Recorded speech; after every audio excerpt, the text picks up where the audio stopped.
जय बोलो देवादिदेव 1008 श्री भगवान महावीर स्वामी की जय जय जय। अहिंसा परमो धर्म की जय जय जय। परम पूज आचार्य गुरुवर श्री विद्यासागर जी महाराज की जय जय जय जय। बोलिए गुणायतन पुणेता शंका समाधान भावना योग प्रवर्तक प्रखर वक्ता पूज्य मुनिवर श्री प्रमाण सागर जी महाराज की जय जय जय। मुनिवर श्री अरहय सागर जी महाराज की जय जय जय। नमोस्तुते। एक सेठ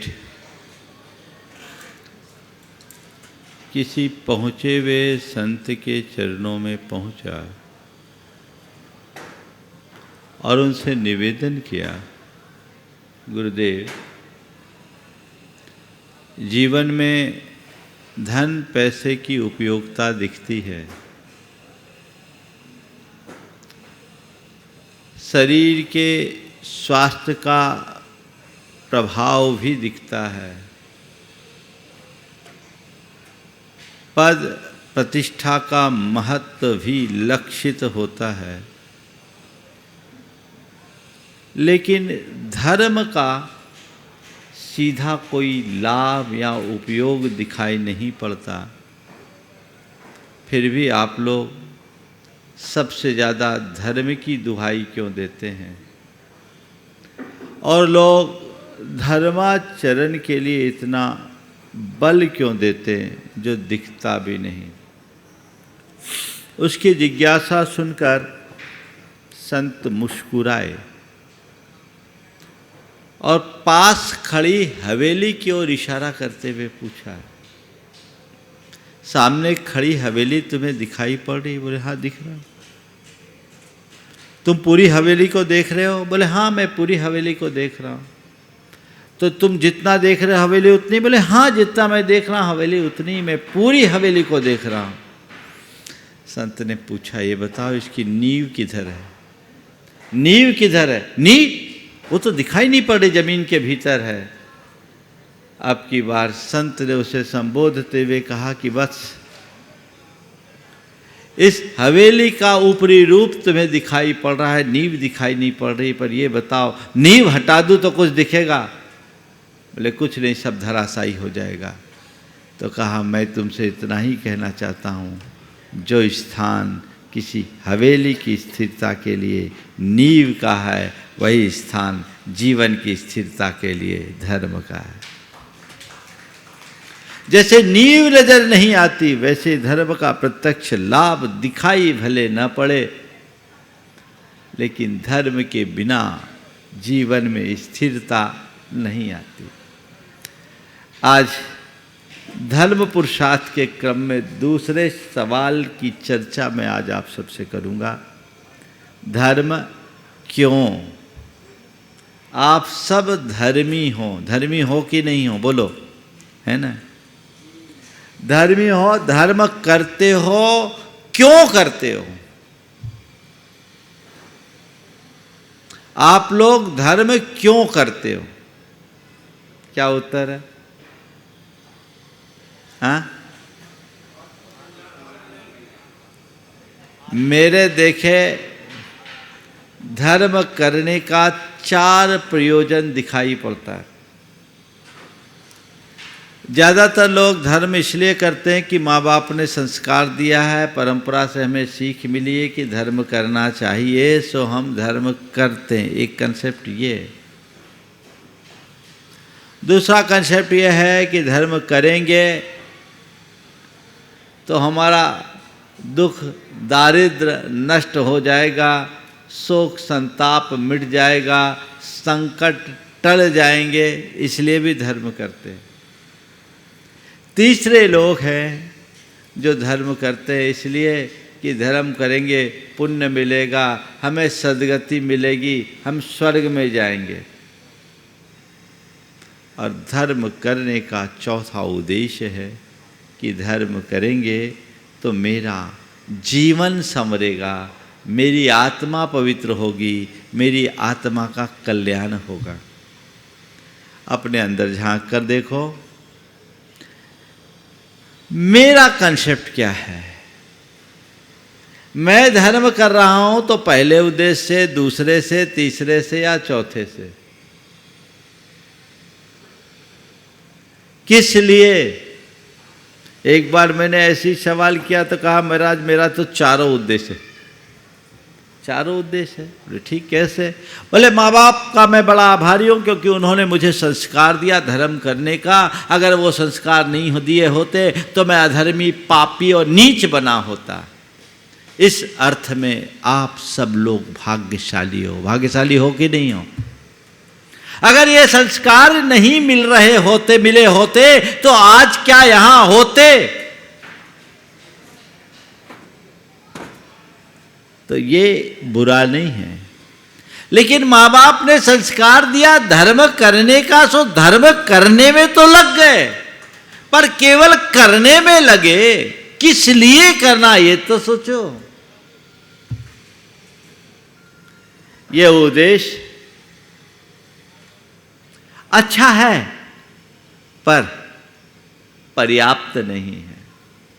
माँ बाप ने हमें धर्म करने का संस्कार दिया, हम धर्म कर रहे हैं, उनसे प्रेरित होकर कर रहे हैं, लेकिन हो सकता है कभी मन बदल भी जाए। एक बच्चा था, उसके पिताजी नहीं थे, बेटा मंदिर जाता था। मैंने पूछा मंदिर जाते हो? हाँ जाता हूँ। क्यों जाते हो? बोले मम्मी को अच्छा लगता है इसलिए जाता हूँ। उसका मम्मी के प्रति, अपनी माँ के प्रति लगाव था और माँ के प्रति लगाव होने के कारण वो मंदिर जाता था, लेकिन वो साफ बोला मेरी मम्मी को अच्छा लगता है इसलिए मैं मंदिर जाता हूँ। मैंने कहा बेटा तो अपनी मम्मी को खुश करने के लिए मंदिर जाता है, सच्चा अर्थ तो ये है कि तू अपने जीवन को सदाबहार खुश रखने के लिए जा, तो देख तेरे को क्या आनंद की अनुभूति होगी। गलती उसकी नहीं, गलती उसकी माँ की। माँ ने मंदिर जाने के लिए प्रेरित किया, ये अच्छा काम किया, लेकिन मंदिर के प्रयोजन को और समझा दिया होता तो और अच्छा काम होता, पर हो भी कहाँ से? माँ को खुद पता नहीं है कि मुझे मंदिर क्यों जाना। बहुतों के साथ तो यही हाल है ना, चले जा रहे चले जा रहे चले जा रहे। मैं आपको बताऊं, परंपरा से धर्म करोगे तो थोड़ा पुण्य भले मिल जाएगा, पर जीवन को पुण्य नहीं बना पाओगे। हमारे शास्त्रों में एक बात आती है, स्वर्ग में जितने भी देव लोग उत्पन्न होते हैं ना, उनकी दिनचर्या की शुरुआत होश संभालते ही वो सबसे पहले भगवान का अभिषेक और पूजन करते हैं। ऐसा शास्त्रों में वर्णन आता है। वहाँ जो जिनालय हैं उनमें वे पूजा अर्चन करते, अभिषेक करते, चाहे सम्यक दृष्टि हो चाहे मिथ्या दृष्टि। तो सम्यक दृष्टि जो होते हैं वो तो बीतराग भगवान के स्वरूप को जानकर अर्चन पूजन करते हैं, पर जो मिथ्या दृष्टि होते हैं ना, उनको अपना कुल देवता मान करके पूजते हैं, तो भगवान की पूजा करते हुए भी मिथ्या दृष्टि यानी अधर्मी बने रहते हैं। परंपरा से धर्म करने वाला धर्मी होते हुए भी अधर्मी हो सकता है, रहता है, बना रहता है, पर चेतना के जागरण के साथ जो धर्म करता है उसका जीवन रूपांतरित हो जाता है। तो मैं कहाँ हूँ? अगर मुझे धर्म के संस्कार मिले हैं परंपरा से, तो मुझे उन्हें फलीभूत करने के लिए सचेष्ट रहना चाहिए। मेरे संस्कार फले फूले, उसके प्रयोजन को मैं पुष्ट करूं, ये दृष्टिकोण। दूसरा दृष्टिकोण, जो धर्म करते हैं इसलिए कि दुख दारिद्र नष्ट हो जाएगा, शोक संताप मिट जाएगा, संकट टल जाएंगे, ये भी लोगों में अवधारणा है कि नहीं है? कुछ भी होता पहले भगवान के पास जाओ, अगर संकट टल गए तब तो धर्म का दीवाना बन जाता। काम बन गया तो उसकी जय जयकार है, और किसी वजह से काम बिगड़ गया तो धर्म से ही दूर हो जाता। अरे कुछ नहीं धरा धर्म में। अभी कोविड के दौर में बहुतों की धर्म से श्रद्धा उठ गई। मैं कहता हूं श्रद्धा उठी क्या, जमी हो तब तो उठे।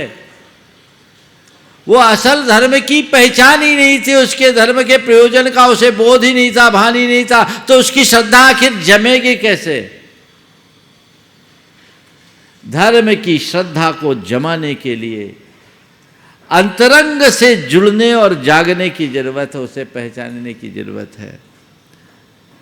ऐसा मत सोचना कि मैं धर्म करूँगा तो मेरा दुख संकट टल जाएगा। सच्चे अर्थों में तो ये है कि धर्मी के जीवन में ज़्यादा दुख और संकट आते हैं। हमने महान महान मुनियों के जीवन को देखा, उनके जीवन में भयानक भयानक उपसर्ग आए कि नहीं आए? दूर मत जाओ, पारसनाथ भगवान को देख लो। 10 जन्म से उनको उपसर्ग सहना पड़ा और तीर्थंकर की हैसियत से जन्म लेने के बाद भी 7 दिन तक भयानक उपसर्ग है। जिनके 10 जन्मों का इतिहास बताता है कि उनने केवल धर्म धर्म और धर्म धारा, और हर भाव में उन्हें संकटों का सामना करना पड़ा ना। तब बताओ धर्म ने क्या किया? धर्म वही करता है जो धर्म से किया जा सकता है। धर्म वो नहीं कर सकता जो धर्म से संभव नहीं है। मैं कह रहा था कि धर्म के करने वाले के जीवन में भी संकट आते हैं, कष्ट आते हैं, बस इतना अंतर होता है एक धर्मी में और एक अधर्मी में। अधर्मी पापी संकट आने पर टूट जाता है और धर्मी व्यक्ति बड़े बड़े संकटों का भी हंसते हंसते सामना करता है। चाहे जैसे संकट हो, सामना करो, अपने आप को मजबूत बनाओ। तो इसलिए धर्म मत करो कि ये मेरे दुख संकटों को टालेगा, अपितु इसलिए धर्म करो कि चाहे जैसा दुख संकट हो, धर्म ही मुझे संभालेगा। इसके बल पर ही मैं अपने भावों को संभाल पाऊंगा, अपने चित्त में स्थिरता ला पाऊंगा। तो ये दूसरा उद्देश्य भी बहुत अच्छा उद्देश्य नहीं है। तीसरा उद्देश्य, पुण्य मिलेगा, सदगति में जाएंगे, स्वर्ग पाएंगे, है ना। अभी तक आपने इतने दिनों से धर्म किया, कितना पुण्य इकट्ठा किया, कोई है हिसाब किताब? कहाँ बटोर के रखा? दिखा नहीं। और सदगति और दुर्गति तो मरने के बाद पता लगेगा, लेकिन ये तो तय है, हमारे देश के लोग उदार हैं, मरने के बाद सबको स्वर्गीय तो बना ही देते हैं। चाहे आदमी जिंदगी भर कैसा हो, हमारे देश में मरणोपरांत व्यक्ति के प्रति सद्भावना रखी जाती है और उसके लिए स्वर्गीय ही बोल करके पुकारा जाता है ना। पर ये सब चीजें तो मरने के बाद।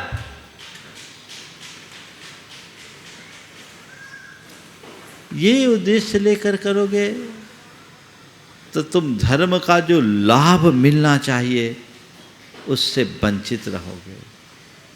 धर्म के असल लाभ को लेने की चेष्टा कीजिए, उसके असली फल को प्राप्त करने की कोशिश कीजिए, ताकि अपने जीवन के सार को पाया जा सके। और वह है चौथा उद्देश्य, जीवन को संवारना, सुधारना, अपनी आत्मा का हित करना। धर्म का यही उद्देश्य है। अब आपका सवाल आएगा कि धर्म मेरे जीवन को कैसे संवारेगा, धर्म मेरे जीवन को कैसे सुधारेगा, धर्म मेरे जीवन को कैसे निखारेगा, धर्म मेरे जीवन में स्थिरता कैसे लाएगा। एक बार एक व्यक्ति ने कहा, क्या महाराज धर्म हमारी समस्याओं का समाधान कर देगा? सवाल किया, क्या धर्म हमारी समस्याओं का समाधान कर देगा? मैंने कहा, धर्म के अलावा संसार में ऐसा है क्या जो तुम्हारा समाधान करेगा? हमारे जीवन में चाहे जैसा कुछ भी क्यों ना हो, अगर धर्म है तो तुम्हारे जीवन में खुशहाली होगी। देखिए, धर्म का प्रत्यक्ष लाभ कैसा होता है, उसका असर क्या होता है। हम धर्म करते हैं, अंतरंग से धर्म करते हैं, तो धर्म का पहला पाठ अहिंसा है। अहिंसा, संयम और तप, ये धर्म है। अहिंसा को अपनाने से हमारी दुष्प्रवृत्तियां छूटती है। दुष्प्रवृत्तियां हमारे जीवन को बिगाड़ती है कि नहीं बिगाड़ती, बोलो। हाँ, एक बार एक युवक आया, परिवार के लोगों ने कहा महाराज इससे कहिए थोड़ा सा धर्म करे। मैं उसकी तरफ देखा तो बोला महाराज धर्म क्यों करूं, मुझे तो धर्म सुहाता ही नहीं। मैंने पूछा क्यों? बोले मेरे मम्मी पापा जो धर्म करते हैं मुझे उसमें कोई सार ही नहीं दिखता, ये पूजा पाठ में क्या धरा है। मैंने कहा ठीक है, मैं तुझे वैसा धर्म नहीं कहना चाहता, लेकिन तू ये बता तू अपने बैड हैबिट्स को से बचना चाहता है? बचना चाहता हूँ। मैंने कहा निगेटिव इमोशंस को कंट्रोल करना चाहते? बोले करना चाहता हूँ। बोले यही तो धर्म है। धर्म का पहला पाठ है अपनी प्रवृत्तियों को सुधारना, अपनी मनोवृत्ति को ठीक करना।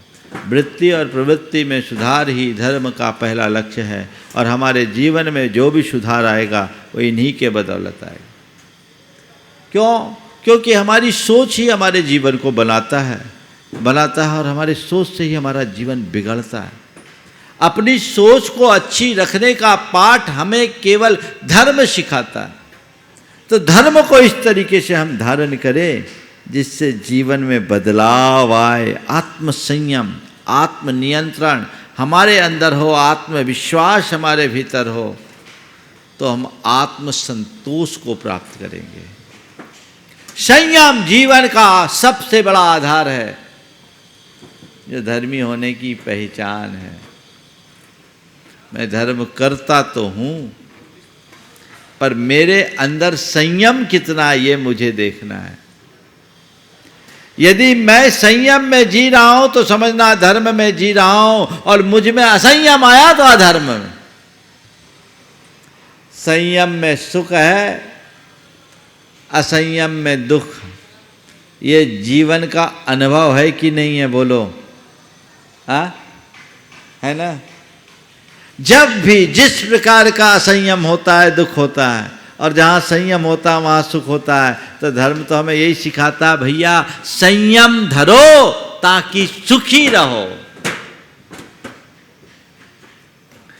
जितना संयम होगा वो जीवन में उतना आगे बढ़ेगा। जो भावनाओं के बहाव में बह जाते हैं वे जीवन में कहीं के नहीं रह पाते हैं। तो पहली बात, हम जो धर्म को धारते हैं अपने जीवन को सुधारने के लिए, जीवन को संवारने के लिए, जीवन को निखारने के लिए, तो सुधारो, दुष्प्रवृत्तियों को संकल्प पूर्वक त्यागो। पाप से बचने का पाठ धर्म पढ़ाता है। यानी उन प्रवृत्तियों को विराम दो जिससे हमारे जीवन का पतन होता है। पाप से बचो, यही है ना धर्म। और बिना पाप से बचे कोई आगे बढ़ पाएगा? हाँ? एक बार एक ने कहा महाराज जी हमें धर्म पसंद नहीं, हम धर्म करना नहीं चाहते, धर्म का कोई फायदा नहीं। मतलब ठीक है भाई, कहाँ से आया? बोला दिल्ली से आया हूँ। बोले टिकट कटा के आए थे कि बिना टिकट कटाए? बोले टिकट कटा के आए। हमने कहा टिकट क्यों नहीं कटाया, बिना टिकट क्यों आए? बोला महाराज बिना टिकट आना अपराध है। मैंने कहा बस टिकट कटाना धर्म है और बिना टिकट कटाए आना अपराध है। तू धर्म करके आया, अधर्म करता तो जेल में होता, यहाँ नहीं आता, है ना? पाप करता तो जेल में होता। तो दृष्टि सही होनी चाहिए। जीवन को सुधारने का भाव अंतर मन में हो तो देखो धर्म का क्या चमत्कार होता है। दुष्प्रवृत्तियों को संकल्प पूर्वक त्यागो, फिर अपनी चित्त वृत्तियों को नियंत्रित करो, अपने भाव और बर्ताव में बदलाव लाओ, जिससे अपने जीवन को बेहतर बनाया जा सके, सुंदर बनाया जा सके। वो पुरुषार्थ और उद्यम अंतरंग में होना चाहिए, अंतरंग से होना चाहिए, तो जीने का अंदाज ही कुछ और होगा, जीवन का मजा ही कुछ और होगा। वैसी दृष्टि अपने अंतरंग में जगाइए। मुझे धर्म करना है, अपने जीवन को निखारने के लिए बदलाव, चमक आए, अच्छे विचार हो, अच्छी वाणी हो, अच्छा व्यवहार हो, इसी से तो जीवन निखरता है। वो सतत प्रयत्न चलते रहना चाहिए।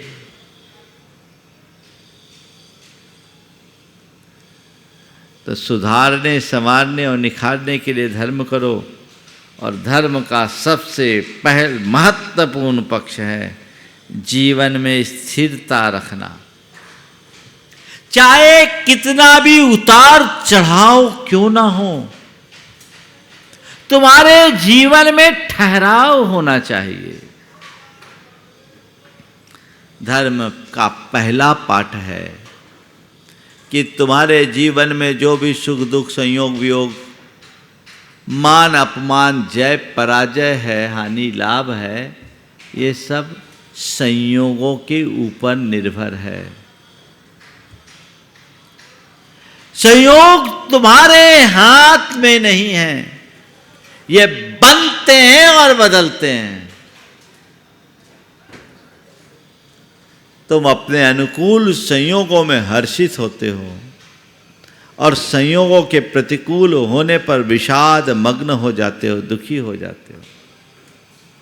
धर्म कहता है बस तुम संयोग को संयोग के रूप में देखो और जैसा भी संयोग हो उसे स्वीकार करो।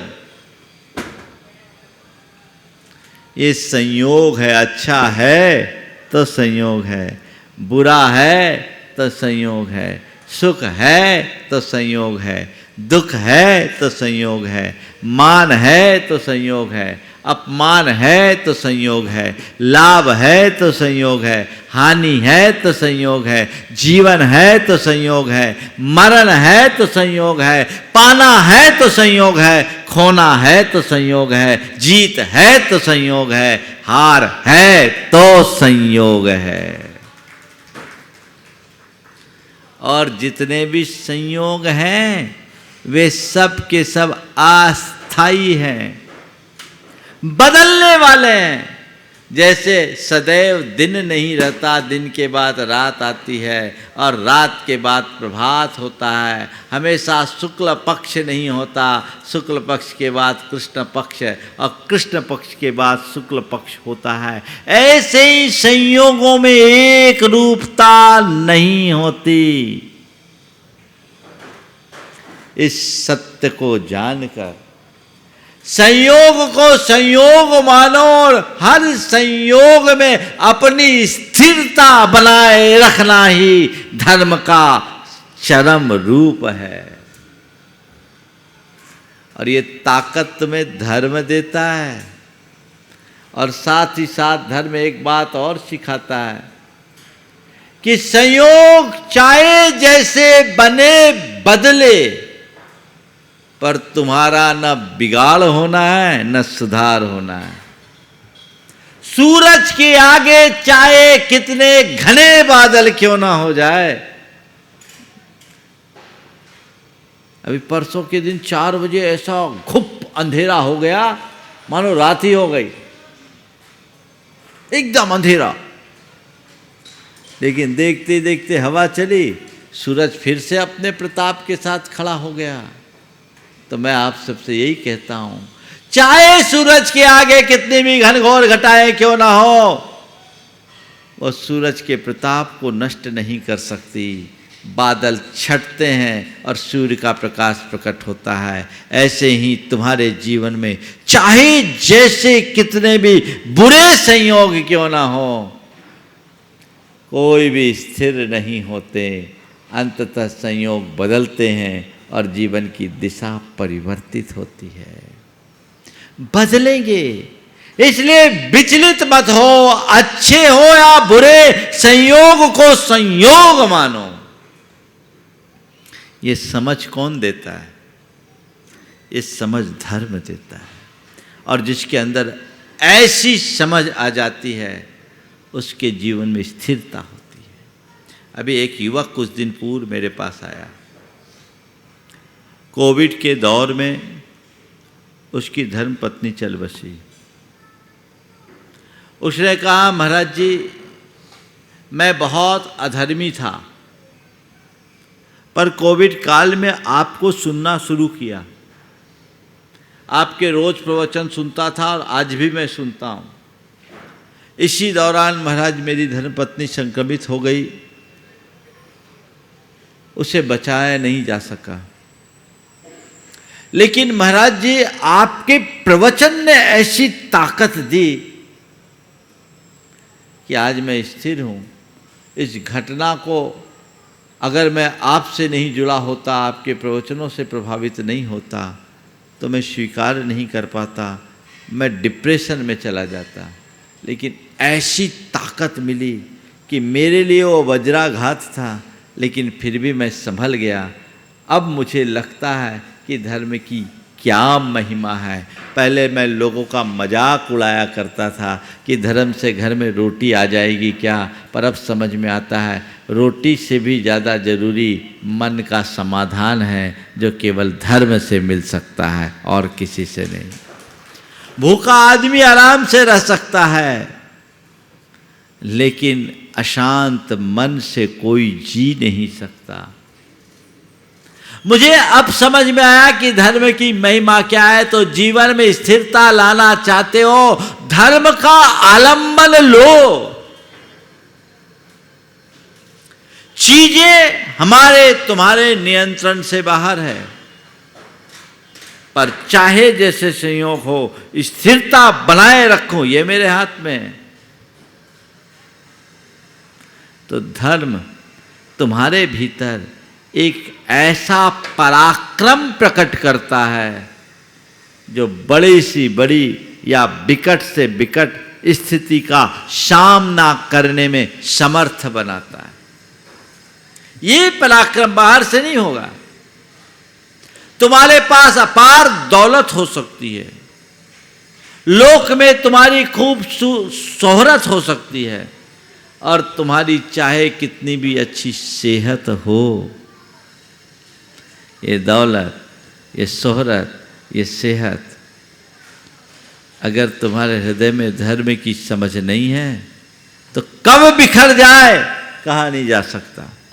कब बिखर जाए कहा नहीं जा सकता, सब धरे रह जाएंगे। अच्छे अच्छे दौलतमंदों को मैंने डिप्रेशन का शिकार देखा। बड़े बड़े लब्ध ख्याति लब्ध लोगों को भी मैंने डिप्रेशन का शिकार देखा, और स्वस्थ व्यक्तियों को भी मैंने मन से बीमार देखा है। और हकीकत बताऊं, ये डिप्रेशन के शिकार गरीब कम अमीर ज़्यादा होते हैं। होते कि नहीं होते? बोलो, सुसाइड कौन करते? मेरिट में आने वाले बच्चे कि 30 नंबर पाने वाले बच्चे? बोलो, कौन करता है? क्योंकि वो बर्दाश्त नहीं कर पाता। जो शिखर पर रहने का आदी और अभ्यासी होता है, वो थोड़े से झटके को झेल नहीं पाता, लेकिन जिसके हृदय में धर्म की समझ होती है, वो बड़े बड़े आघात को भी मुस्कुराते हुए सह लेता है। चलेगा। मेरे संपर्क में एक सज्जन है, बहुत बड़ा नुकसान हुआ उनको, बहुत बड़ा नुकसान। मैंने मैं फिगर नहीं बोल सकता इस मंच से, लेकिन इतना बड़ा नुकसान कि साधारण आदमी की बात, मैंने एकदम उसकी तो हालत पस्त हो जाए। उसके मित्र ने मुझ तक समाचार दिया, महाराज ऐसा ऐसा हो गया। मेरे सामने से उसे फ़ोन लगाया कि महाराज आप आशीर्वाद दे दें। तो उनमें थोड़ी स्थिरता रहेगी। उसने मेरे सामने फ़ोन लगाया, बोले महाराज जी के सामने हूँ, महाराज को नमोस्तु करो। उसने मुझे नमोस्तु किया और कहा महाराज जी इनके साथ ऐसा ऐसा हो गया, आशीर्वाद दो। मैंने ऐसे ही थोड़ा सा चर्चा ही किया कि उन्होंने कहा सब तो चाल तो रवा,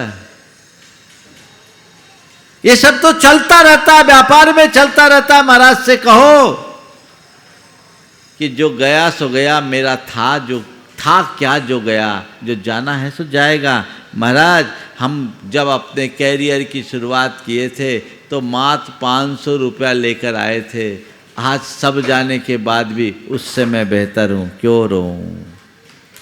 और ये तो संयोग है, जो था वो भी मेरा नहीं था और जो गया वो भी मेरा नहीं। ये है धर्म की ताकत। उस व्यक्ति ने अपने अंदर स्थिरता बनाए रखी। बोला ठीक है, गलत पॉलिसी अपना ली, नुकसान हो गया, समय आएगा, आना होगा, संयोग तो होगा। आखिरकार तो चक्रवर्ती की संपदा भी यहीं धरी रह जाती है। उस व्यक्ति के अंदर स्थिरता रही और इस स्थिरता और समाधान से अपने व्यापार कारोबार को बढ़ाया, वापस शुरू किया, फिर से किया, चांस मिल गया, फिर आकर के खड़ा हो गया। ये तो सेंसेक्स है ना, चढ़ता है, अभी गिरता है, फिर चढ़ता है, जैसा भी गिर रहा है बताते। धड़ाम से 1000-1200 अंक टूट गए, लोगों के हाथ पांव ढीले। लेकिन जिनके अंदर धैर्य होता है, समझ होती, वो कहते नहीं अभी गिरा है, अभी तो मौका है, फिर चढ़ेगा, है ना। मैं आप सबसे कहता हूँ, तुम लोग शेयर बाजार में तो इस तरह का दिमाग लगाते हो, पता नहीं बाहर का सेंसेक्स गिर के चढ़े या न चढ़े। जीवन में जब भी तुम्हारे कर्मों का सेंसेक्स गिरे, समझ लो अभी कर्म निर्जरा का अवसर है, जितना निवेश करना है कर लो, अभी हम पाएंगे, मेरी क्षमता मेरी निर्जरा कराएगी, है ना। आप लोग कहते हो ना सेंसेक्स जब डाउन हो रहा है तो खरीदो, बाय करने का मौका है, ये कमाई का अवसर है। पता नहीं वहां तुम्हारी कमाई हो या ना हो, लेकिन जब भी प्रतिकूल संयोग आते हैं, उस समय उस प्रतिकूलता को प्रतिकूलता के रूप में देखने की जगह जीवन के लिए एक अवसर के रूप में देखो। और कोई अवसर आया ना आए, उसे कर्म काटने का अवसर देखो। यही धर्म सिखाता है। इसलिए धर्म करो। लोग क्रियाओं का धर्म तो खूब करते हैं, विचारों में धर्म को प्रायः प्रतिष्ठापित नहीं कर पाते। अपने विचारों में धर्म को प्रतिष्ठित कीजिए ताकि जीवन का आनंद ले सके, जीवन का रस ले सके। तो ये स्थिरता, ये समाधान कौन देगा? वह केवल धर्म देगा। पुण्य कमाने के लिए धर्म मत कीजिए, जीवन को पुण्य बनाने के लिए धर्म कीजिए। हमने कितना पुण्य कमाया इसका हमें पता नहीं, पर हमने अपने जीवन को कितना पुण्य बनाया इसका मुझे पता होना चाहिए। यही मेरी असल कमाई है। पुण्य बनाइए। पुण्य बनाने का मतलब क्या? अहो भाव की वृद्धि, अहम भाव का विसर्जन। ये धर्म सिखाता, अगर मैं धर्म कर रहा हूं तो मेरा ध्यान इधर ही होना चाहिए। उन लोगों पर मुझे बड़ा आश्चर्य होता है जो धर्म क्षेत्र में आकर के भी अपने अहम भाव को ही पुष्ट करने में लगे रहते हैं। जहां अहम गलाने के लिए आना चाहिए, वहां आकर के लोग अहम को पोसते हैं। अहम पुष्टि के लिए धर्म मत करो, अहम के विसर्जन के लिए धर्म करो। अहम के विसर्जन के लिए। जब हम अहम के विसर्जन के लिए धर्म करेंगे तो वो हमारे जीवन की बेहतरी का आधार बनेगा। हम अपने जीवन को सुंदर बना सकेंगे, आगे बढ़ेंगे। तो ये मेरे जीवन को पुण्य बनाने का निमित्त है। अंदर पवित्रता का संचार हो, उत्तरोत्तर पवित्रता का संचार हो, ये पुरुषार्थ होना चाहिए। और इसके साथ पाप काटने के लिए धर्म करने की जगह पाप त्यागने के लिए धर्म करो। तुमने कितना पाप काटा कौन जानता है, पर पाप त्यागोगे तो पाप से बचोगे।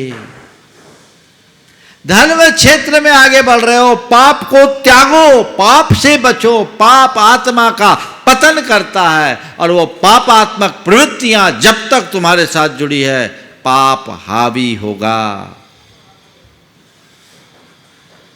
मुख मोड़ना चाहिए, जीवन की दिशा बदल जानी चाहिए, जिससे पाप शांत हो, शमित हो और अपने जीवन की दिशा को हम और सुंदर बना सके, बेहतर बना सके, ऐसा पुरुषार्थ। तो धर्म क्यों? जीवन के रूपांतरण के लिए धर्म, जीवन को सुधारने के लिए, जीवन को संवारने के लिए, जीवन को निखारने के लिए, जीवन में स्थिरता बनाए रखने के लिए मुझे धर्म करना है। ऐसी मेरी रुचि धर्म में बनी रहे तो मेरा जीवन सदाबहार प्रसन्न बना रहेगा। और यदि इसे मैं खो दूंगा तो अपने जीवन में सब कुछ पा करके भी दुखी ही बनूंगा। अपने जीवन को ऐसे दुख से मुक्त करना चाहते हो तो सही रास्ते पर चलते हुए अपने जीवन का पथ प्रशस्त करे और जीवन को आगे बढ़ाए। यहीं पर विराम दे रहा हूँ। बोलिए परम पूज्य आचार्य गुरु श्री विद्यासागर।